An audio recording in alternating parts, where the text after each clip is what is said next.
Hi friends, welcome back to Botanical Woman. I'm Christine, and I've been loving alocasias for a long time, but I've never truly understand them until now. So I'm excited to share these 4 tips that I have for you about alocasias. If you like this video, please give us a thumbs up and subscribe if you want to grow along with us.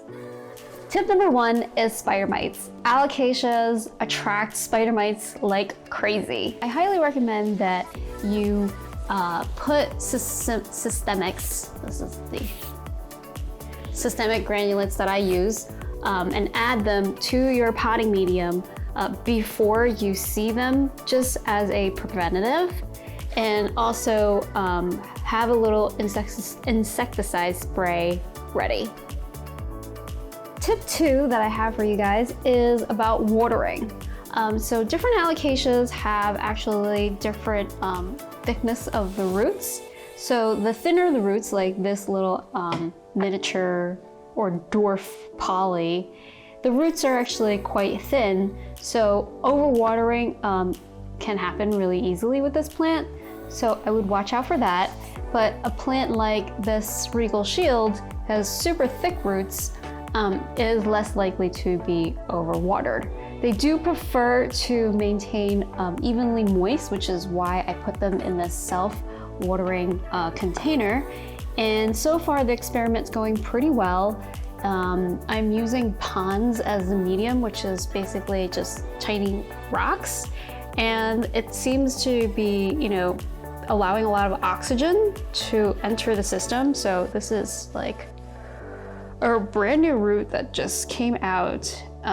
They have not been in these pots for that long, so I'm pretty amazed of how well they are doing. This is a brand new leaf that just came out, and it is the biggest leaf of the 3 of them. And this is the oldest leaf. So it's quite small. And this one's sizable, but this one's so round. I am really surprised. There has been also little additional tubers that are growing out on top. So there'll be really cute baby Maharanis coming out of this one. I hope soon, if it doesn't die. I don't know. I repotted it a couple of times because I was like trying to get the medium right, and it just I messed with it a little too much, I think. The Regal Shield has actually done the best in the self-watering pot. It has really, really taken off because of it. Oh, actually, I forgot the tiny dancer, which I need to bring over here. These roots are crazy. They all went in around the same time. This one is actually planted in cocoa bark, and it's been really happy. I've had it outside for the past week and a half, hoping that it would get more light. So I'm not sure. It's probably gonna take it a little time to adjust to that.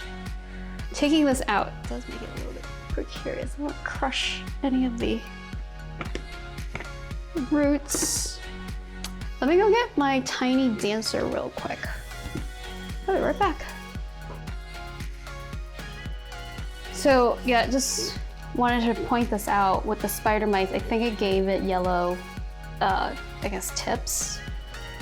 So stay on top of the spider mite. Talking about watering and moisture, this plant really took off after I put it in the self-watering pot, and I think it just really, really enjoys consistent moisture that it's getting. Like, the roots on this thing is pretty crazy. So I've been reading a lot of mixed things about alocasias. People who grow them in semi-hydro, mainly using leca, they say that they like the alocasias like it to dry out in between, and I'm just a little bit confused because this is sort of, the setup I have is sort of an extreme opposite of what they're saying. This is like keeping it consistently moist, and based on what I've read online, they do prefer to stay consistently moist, so I'm a little bit puzzled by why the opposite also works. So if you have an experience about that, I would love to hear from you. So tip number 3 is about fertilizing. Alocasias actually really love to be fertilized. So I would do that. I would give them what they want. The ponds actually comes pre-fertilized. So in addition to that, I'm still using liquid dirt because I just add it to my water. So it hasn't complained and it's put out this new leaf, which is great. And I told you the tiny dancer has been pushing out a lot of new growth as well. This one is looking pretty sad because this just had a rough time coming out of spring because it like left the humidity box and then had to kind of join everybody else in the common area, and it wasn't super thrilled about that. And then I like transitioned it into self-watering with like a chunky medium at first, and then it wasn't happy. It got a little bit of root rot, so there's been a lot of back and forth. But finally, this is a new leaf that it just put out, and it's looking really healthy. So I have high hopes that this plant hopefully will take on self-watering or passive hydro, and I'd be happy. Fingers crossed.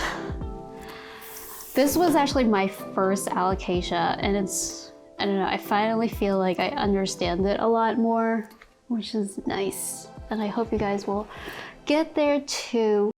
So tip number 4 is about lighting. I didn't realize how much light these guys needed. My friend actually told me that she's seen these in Hawaii and they kind of grow in brighter areas. So I had mine's kind of just at the window and didn't have a grow light underneath it. But now a lot of them, well actually all of them, live under the LED light, minus this one, the Regal Shield, because it's outside. But they are loving the light. The Maharani here, actually when I got it, the stems were a lot longer, and now that I have it under the light and it's quite close, it's just a lot shorter. I don't know if I like that look in comparison, but the leaves obviously can get quite heavy, so it might be more droopy in comparison to the poly. But yeah, giving them more light seems to be a positive thing. It's putting out, we got new growth coming in on all the plants, so it's a good sign. Overall, the Alocasias seem to be really liking the self-watering pot.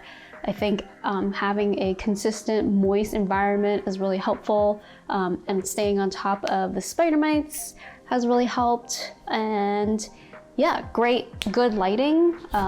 If your plant isn't growing right now, especially now because it's spring, it's important to ask why, because things are growing and your plant should be too. So maybe try a brighter spot.